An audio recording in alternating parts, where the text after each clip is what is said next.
the Prime Minister makes this promise or apology.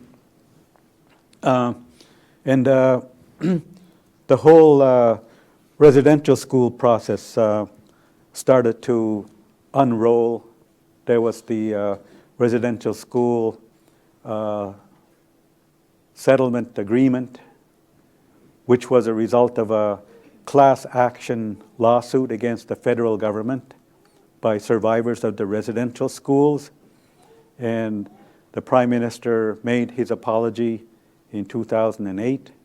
And then the Truth and Reconciliation Commission started very soon after that. And it was in operation for 6 years. And so there were, because of my work on the residential school exhibit at the Canadian Museum of Civilization, Murray Sinclair invited me to Toronto to sit in on the planning aspects of what the universities and academic institutions can do in terms of research, methodology, and moving forward with the agenda for the residential schools. And so they initially worked with the universities and experts, people who wrote books about residential schools. So we were all invited, and we decided how the path should go, and we made those recommendations publicly and to the members of the Truth and Reconciliation Commission, which they turned around and they hired a big team of researchers, and they moved their center of operation to Winnipeg, Manitoba. And so there was a big movement to do lots of research in the area of residential schools. There was one aspect of it. The Truth and Reconciliation Commission had to obtain records from the churches, the Catholic Church, the Anglican Church of Canada, the United Church, the Baptist Church, and those ones there were others that were involved in setting up residential schools with government and Department of Indian Affairs. And so the TRC, Truth and Reconciliation Commission, went to the Department of Indian Affairs asking for those records. They went to the National Archives and Library of Canada and asked for those records that were held. They went to the RCMP and asked for their records in terms of how many children did they pick up and deliver to residential schools, how many ran away and that they had to go and nab and bring back to the residential schools. So the TRC had lots of problems and issues in trying to access that information from those institutions. And so in a lot of instances, they had to go to court to obtain those records. And the courts, they made decisions, but the parties that were involved appealed those decisions, and these processes were running very long and dragging the TRC into almost like a sinkhole, unable to move forward and move sideways with its mandate to uncover the truth about the residential school experiences of children from the 1800s right up to the 1996 was the last one that closed. So there was a lot of initiative, a lot of money spent on lawyers to try to obtain that information. At the same time, they were setting up the commission to travel across Canada. They had 4 or 5 major gatherings. I wrote that down somewhere, and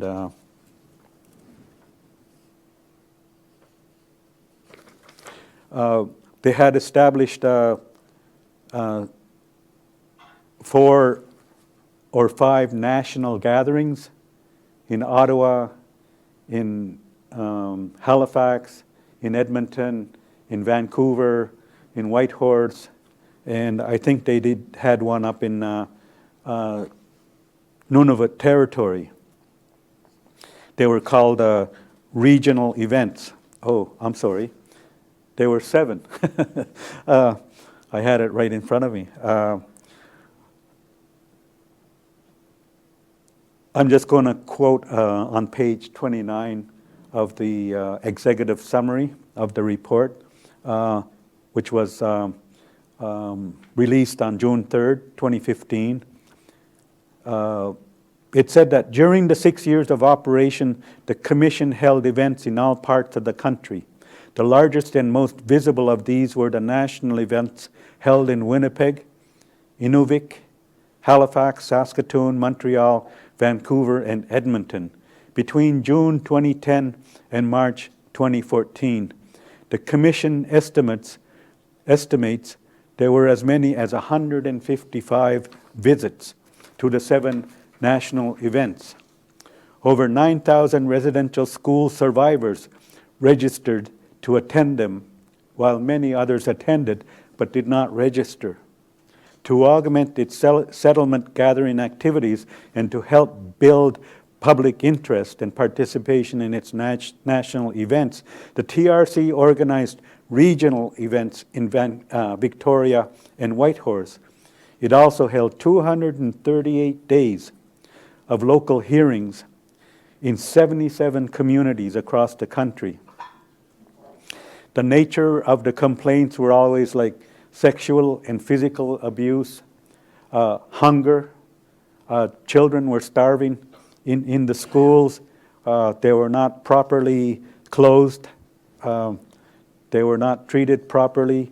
There were complaints by students to their parents. There were complaints by the parents to the priests and clergy. Residential school staff complaining of treatment of the children. And then there were the lawsuits of the residential school survivors. There were 18,000 by May 2005. And on page 108 of the executive summary, it said that the full extent of the abuse that occurred in the schools is only coming to light. As of January 31st, 2015, the independent assessment process established under the Indian Residential School Settlements Agreement had received 37,951 claims for injuries resulting from physical and sexual abuse at residential schools. The IAP, the independent assessment process, is a mechanism to compensate former students for sexual and physical abuse experienced at the schools and the harms that arose from the assaults. By the end of 2014, the IAP had resolved 30,939 of these claims, awarding altogether $2,690,000 in compensation. The Common Experience Payment was established under the Indian Residential Schools Settlement Act, provided compensation to individuals who attended a school in the Indian Residential School Settlement Act's approved list of schools. They had to be approved by the Settlement Act agreement to be legitimately residential schools operated by the school and paid for by the federal government. The CEP, Common Experience, recognized the claims of 78,748 former residential school students. These were just people that went to residential school, and they were the survivors. Class action against the federal government happened in 2006. The Indian Residential School Settlement Agreement happened in 2006, which resulted in compensation for common experience, independent assessment processes by lawyers interviewing the survivors in terms of making testimony. This is what they suffered, and they had to be cross-examined by people who were sanctioned to be taking testimonials. I forget the name. Commemoration of sites. of residential schools was another activity. The establishment of the TRC, the Truth and Reconciliation Commission. Canada apologized on June 11, 2008, 2008, 2008. The Truth and Reconciliation Commission is established in 2008. Honorable Justice Harry Laforme as chair, Jane Berwin Morley, and Claudette Dumas-Smith. That commission didn't last too long. There was a lot of politics involved all the way around. And so the 3 appointed people on the commission all resigned. The TRC reestablished in 2009 with Honorable Justice Murray Sinclair as chair, Chief Wilton Littlechild, or Willie Littlechild, and Marie Wilson were appointed as commissioners. The residential school experience of survivors needed to be told to all of Canada and the world to acquire a sense of reconciliation. The TRC, with its 364-page summary report, lays out its activities of 6 years and the history of residential schools in Canada and mentions similar ones elsewhere around the world, used as tools of colonization against Indigenous peoples in various countries. The report contains testimonies of survivors that are disturbing and explicit. I could not believe what happened to those children. The Truth and Reconciliation Legacy of Hope, reconciliation with Canadians. Let us move on together. We can have solutions. The recommendations were repair and restore the languages and the cultures. There was a lack of education and income gaps among Aboriginal Canadians in comparison to regular Canadians. So it led to recommendations 5, 6, and 7. I'm not going to read them off here. You can look them up yourself. Hopefully those TRC reports are not going to stay in the shelves and collect dust. Adequate funding for Aboriginal education. There were major recommendations to government, provincial governments, municipal governments, First Nations governments, all the way around about Aboriginal education to bring it up to par, because there were lots of inadequate funding for Aboriginal education all the way around, all across the country, in the north and in the communities and everywhere. There was a quote by Albert Marshall in terms of how he felt the residential schools. I had written it down, but I forgot the book to bring the book that I was supposed to open and read from. But basically, he said that he felt that he was given over to priests and nuns, people and teachers who were basically supposed to be doing good for society, and instead he ended up being derailed in terms of the education that he should have received, and this deprived this good education to all the other Aboriginal children. And when they got out of the residential schools, it also impacted everybody else.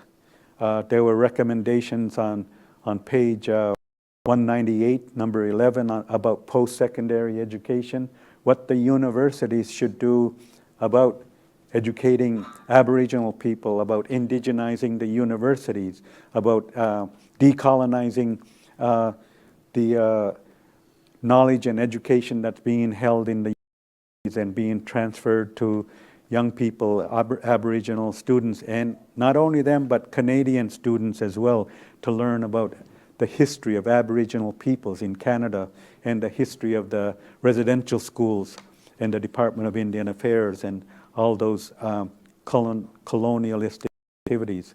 Early childhood education, that it should be culturally relevant, and all early children in Canada should be taught about the reality of Aboriginal people and the experiences that they have gone through. Language rights on page 204, recommendation number 14 and 17. Education for reconciliation, how we can learn to reconciliate in Canada as a general population. And there is also, I might as well mention, Canada, which is established and organized in Canada. It's based out of British Columbia, and they have been traveling across Canada, engaging in open dialogue and conversations with survivors and inviting guests, non-Aboriginals as well as Aboriginals, to engage in talking circles and sharing about each other's feelings and experiences about their lives and how we can build towards reconciling here in Canada. And CBU and Unama'ki College and Member 2 First Nations and Eskasoni First Nations hosted last week Reconciliation Canada, and we were involved in those talking and sharing circles and looking for moving forward with Reconciliation Canada. Culturally appropriate curriculum at all levels of schooling, from kindergarten to education, on page 289. Recommendation number 62.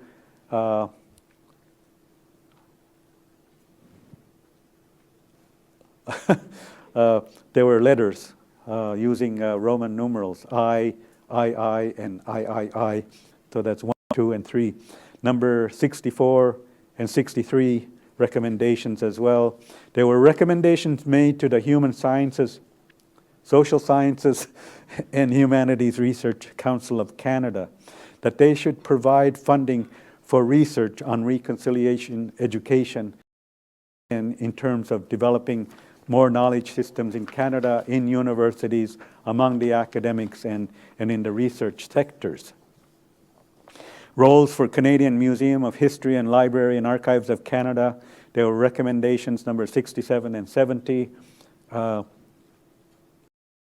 They were not recommendations, you're going to pay for it, for holding back knowledge, but they made recommendations in terms of opening and hiring more Aboriginal people in those sectors of where those materials were being held, and have researchers, librarians, and curators working at the museums, Museum of History and other institutions across Canada.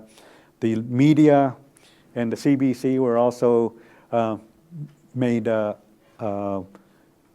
aware of the concerns that the Truth and Reconciliation had in terms of delivery of news across Canada, not just negative news about Aboriginal people, and to hire more people like Wab Canoe and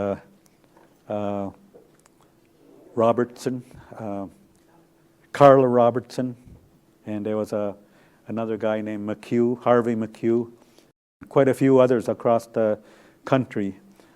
Maureen Gugu was also working for APTN, and lots of others that are working at APTN could probably move on and find work at CBC across Canada.